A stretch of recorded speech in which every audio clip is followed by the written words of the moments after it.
વડોદરા જિલ્લામાં સ્થાનિક સ્વરાજની ચૂંટણીને લઈ ભાજપમાં ભારે ધમધમાટ જોવા મળી રહ્યો છે।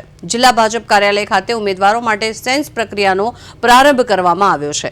વિવિધ ગામો અને બેઠકો માટે સંભવિત ઉમેદવારોની રજૂઆત સાંભળવામાં આવી રહી છે, ત્યારે પ્રદેશ ભાજપ દ્વારા નિમણૂક કરાયેલા નિરીક્ષકો, કાર્યકરો અને દાવેદારો સાથે રૂબરૂ મુલાકાત કરી રહ્યા છે।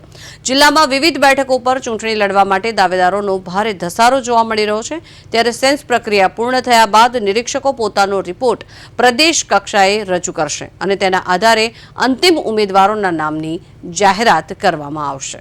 ભારતીય જનતા પાર્ટી દ્વારા વડોદરા જિલ્લા ભાજપના કાર્યાલયમાં અને એપીએમસી કરજણ ખાતે ગઈકાલથી જ અમારા જે ઉમેદવારો નગરપાલિકા, તાલુકા પંચાયત કે જિલ્લા પંચાયતની ચૂંટણી લડવા ઈચ્છુક હોય તેઓને દાવેદારી માટેની નોંધાવવાની તક આપી છે।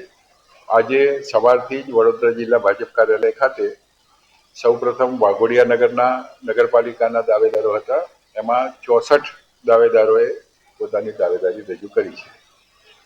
વાઘોડિયા નગરપાલિકામાં 6 વોર્ડ અને 24 ઉમેદવારો છે, અને 24 ઉમેદવારો માટે 64 ઉમેદવારી પત્રો અમારી તરફ રજૂ થયા છે।